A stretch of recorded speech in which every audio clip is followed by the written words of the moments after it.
Kim. I'm the Managing Director of Ipsos ASI in Asia Pacific. And ASI stands for Advertising Solutions and Insights. We are the branding and advertising division for the Ipsos company. Now, what we're going to share with you today are just some of the findings that we see and trends that we see coming out of our global database. As a global company specialising in advertising, we obviously amass a lot of data which we're constantly mining. Our copy test data, for example, the pre-testing database, globally has in excess of 78,000 completed ad sets. So we're constantly looking at those for tips and trends. Our brand tracking database has got in excess of 50,000 brands with TVCs and weekly media spend, etc. So we've got a huge wealth of information that we can mine through this data, and we're going to share with you today are just some of the trends that we see coming out of that data. And the good part about trends, well, the importance of knowing trends is that, like horses, they're a lot easier to ride in the direction they're going. Right? So if you've got some idea of which way the trends are heading, it's a lot easier for us as marketers to hitch a ride on those. What we do see that for us as marketers, we're sort of approaching what we see as almost a sort of perfect storm situation. There's a lot of things out there that are changing very rapidly, and a lot of things that are conspiring almost to come together at this point in time to make our job as marketers even much more difficult than it has been in the past. So one of the first trends that we see is the drive towards what we call product parity. Pretty much anyone out there can provide a product or a service of equal benefit, equal attributes, equal quality, etc., etc. It's very hard today to differentiate our brand based on physical product or service attributes and benefits, because everybody can match these, what we call product parity. And that challenges what we can meaningfully say about our product. And what we need to be able to do is to engage the consumer with our brand beyond simple product benefits and advantages, but to engage the people emotionally with our brand. Now that's also getting harder and harder, because what we see today is what we refer to in ASI as not the consumer but the prosumer. Consumers out there today are much more connected, they're much more informed. They can go online, they can Google the product or they can Google a service, and they can find who's doing what and list out all the attributes and the interest rates, check the prices, see who's got it in store, and then go into social networks, ask people who are using these ones, which ones are working, which ones perform better, etc., etc. They're very, very informed. Okay. A lot of times they do all of their search before they even go to the store or go out to look for our individual service. So because they're much more informed, they're more connected, they're also a lot more demanding. They know what they can get, they know the prices they can get, and they're going to push for that. And we also see that today's consumer is also, as a result of this, less loyal, because they know what's out there, they know the products are parity, they know they can drive a better deal, they know what they can get. So we've got a very informed, very connected consumer that is more demanding and at the same time less loyal to our products. And the third thing we see is the change in the media landscape. And I'm going to spend more time talking about that media landscape, and particularly about new media. But just as our marketing needs to have greater impact, just when we really need to be able to engage with the consumer, traditional advertising approaches are changing and they're evolving.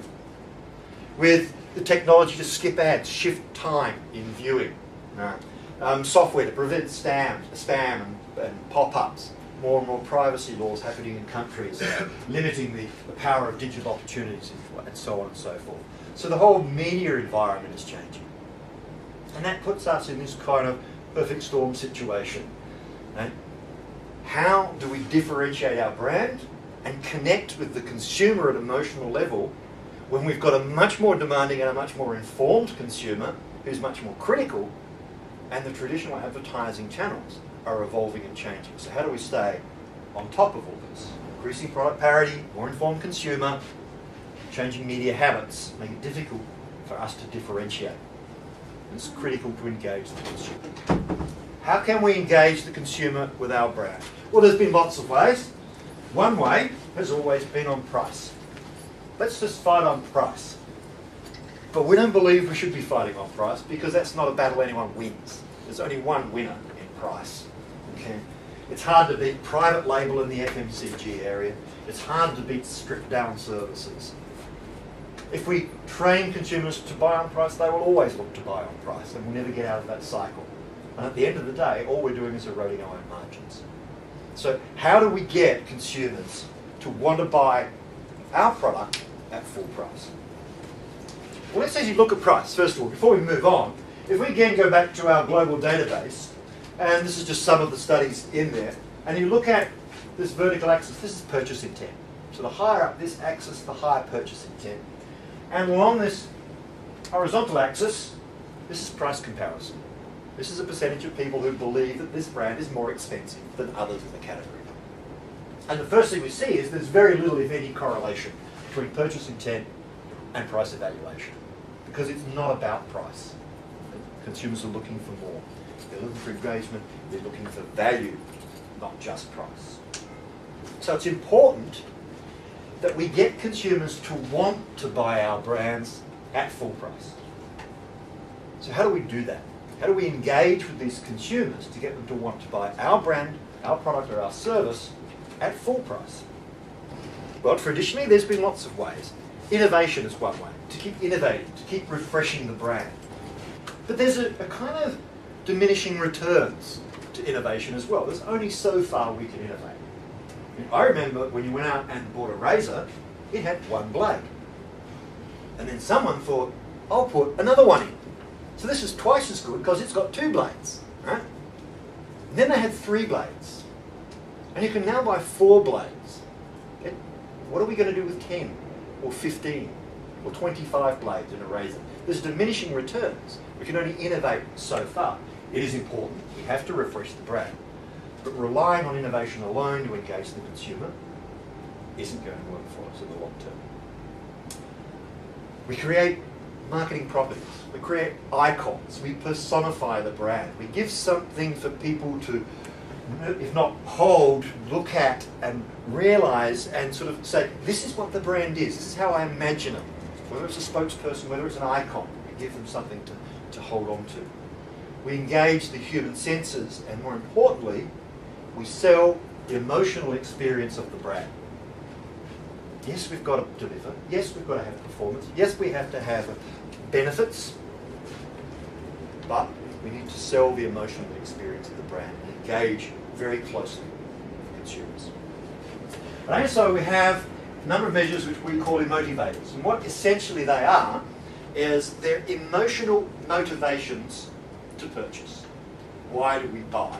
And I won't go into lots of detail about those. Queenie's going to cover some of the types of tools that we use. But it's just to look here across from our North American database. The more emotional states we can invest in a brand, the higher the purchase intent. So it's about building that emotional connection with the brand. The more we can create marketing icons, the more people can look at it and say, I know Lucozade because of the Lucozade stick guy, or I know the Ever Ready Bunny, or I know the M&Ms, and I can understand, and that's what makes me understand this brand, and it gives this brand personality. It's important to be able to connect in that way. And I talk to a lot of clients, and some say, well, yes, but it's difficult in our category, we're very rational, whatever. There's no category where you can't connect emotionally with a consumer. We're going to see some ads towards the end of this, which is a pretty sort of low involvement category, but you can get very emotionally involved. One of the best examples that I like to use is, who in this room can tell me the difference between, take your average computer, laptop, who can tell me the difference between an Intel Pentium chip and an AMD Athlon chip? That's great. That's the same answer I always get. I've asked this hundreds of times. Nobody knows, right? Which one would you rather have in your PC? If you had a choice. Pentium or Apple? Come on, you'd rather have Pentium. Come on, admit it. Well, everyone I speak to says, yeah, I'd rather have a Pentium. And that's a brand. Intel have been able to build an emotional connection and an equity in something that 99.9% of us have never even seen. Right? And most of us, to be honest, don't really have any idea what it does. Right? Never seen one, don't know what it does, have no idea the difference, but that's the one I want. And that's how that's what we need to do, emotional connections.